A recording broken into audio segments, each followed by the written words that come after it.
Monsieur Jodorowsky, vous qui n'acceptez jamais de parler, en tout cas à la télévision, des tarots, du tarot de Marseille, je vais pousser l'indiscrétion jusqu'à savoir ce qui vous a amené à l'étude des tarots de Marseille.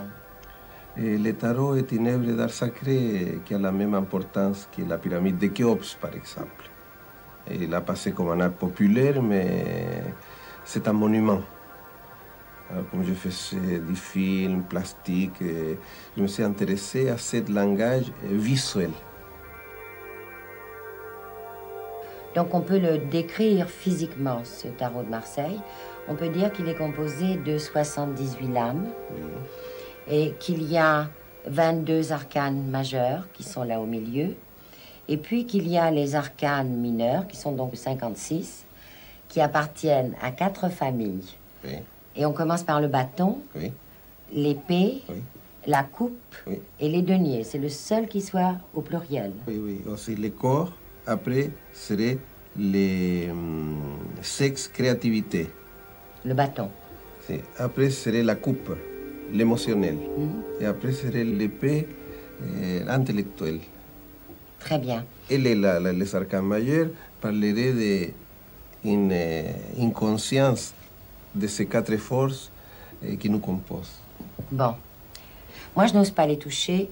Je sais qu'il est nécessaire de garder la couleur violette, mais je voudrais pas faire de bêtises. Je peux mettre les deniers à côté des coupes. Oui.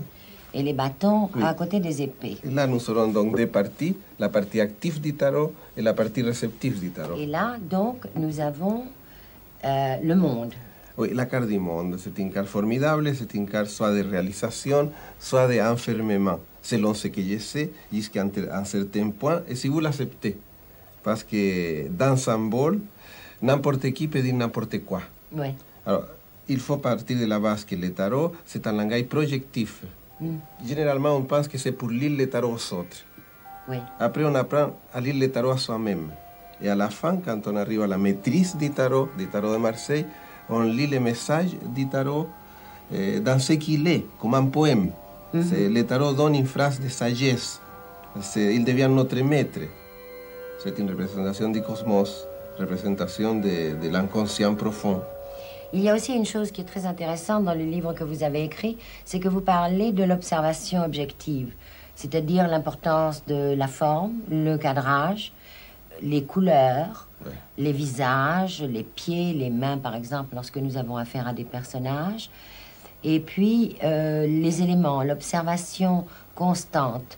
Vous parlez aussi de certains tarots qui rassurent, dont les images rassurent, d'autres dont les images inquiètent et ceux qui terrorisent. Bien sûr, les maths, par exemple, inquiètent. Les maths, c'est un fou. Nous avons la justice, on a peur d'être jugé. Nous avons l'arcane 13, on dit la mort, mais dans le tarot, il n'y a pas le mot mort. Les diables, oui. Les pendus. Parfois, la maison de Dieu est comme la tour foudroyée. Oui, oui. Cependant, la tour foudroyée n'est pas une tour foudroyée. Pour moi, là, c'est une carte de gaieté et de transformation spirituelle. Je les range, si vous permettez. Et puis, nous allons faire très simplement, comme si j'allais vous consulter, nous allons étudier 3 cartes. Et moi, je vais vous en tirer 3 et on va s'attarder sur 3 cartes. Mais oui, on les mêle tranquillement. Voilà. Hein, comme on veut. On peut les faire debout ou renverser, mais on va faire tout debout parce qu'on est positif. Non? Absolument, moi, j'aime pas les cartes renversées. On n'a pas de renversées. cartes renversées, n'est-ce pas? Non, non. On ne les accepte pas. Voilà. Hein? Alors, on va en sortir. Les bateleurs. Voilà. Mais quelle merveille. Et puis, on va sortir Les maths. les maths. On dit les fous, mais c'est les maths. Et puis, l'ermite. Quand on voit l'ermite, là, on pourrait parler des heures, on n'a que quelques secondes. Et il y a sa lampe, il y a des choses qu'on peut se dire. Il y a une lampe pour cacher la connaissance aux non-initiés. Il y a une lampe pour guider. Oui, le mat. Les maths, c'est une énergie incroyable. On pourrait dire que c'est un fou qui va à sa perdition, que les chiens, les morts, les fesses. Oui, il a une fesse à l'air. Oui, oui. Mais on pourrait dire aussi que ces chiens, c'est son ami, que lui, c'est une énergie première, c'est un être inspiré qui porte dans sa besace l'essentiel. La table couleur chair du bateleur continue dans les chiens couleur chair du mat. Les cartes vont s'unir et les mat regardent la lumière de l'ermite. c'est une action. On a trouvé sa place.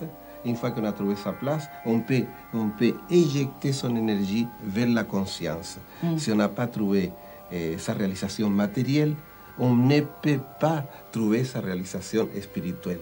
Alors, ici, il y a une balance formidable.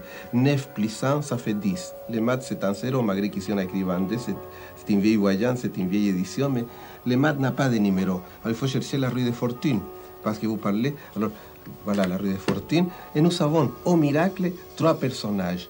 Un bleu avec rouge, comme l'ermite. Nous avons un personnage qui descend profondément dans la matière. Et nous avons un personnage qui monte profondément vers l'esprit. Et au centre, le cœur de l'ermite, en train d'équilibrer. On a des chutes, on a des montées. La rue de fortune indique qu'on est aidé par des êtres bienveillants. La providence est bienveillante. Oui. L'inconscient n'est pas notre ennemi. Il est pour nous. En ce moment, alors, devenons maintenant voyantes comme ça. Je vous dirais que vous avez choisi 3 cartes très positives qui indiquent que vous avez trouvé une place, que vous faites une démarche vers la conscience.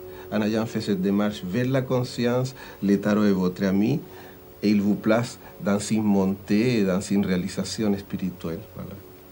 Eh bien, c'est formidable et je vous remercie infiniment. C'est un peu frustrant parce que je sais qu'on pourrait passer des heures. Des semaines, des années. Et des années. Toute une vie, peut-être. Mais on finit jamais d'étudier le tarot. C'est comme la médecine. Formidable. Et moi, il y a 30 années que je l'étudie. Mais je vous remercie infiniment. Merci beaucoup de me faire l'honneur de me demander que je fasse ça. Merci.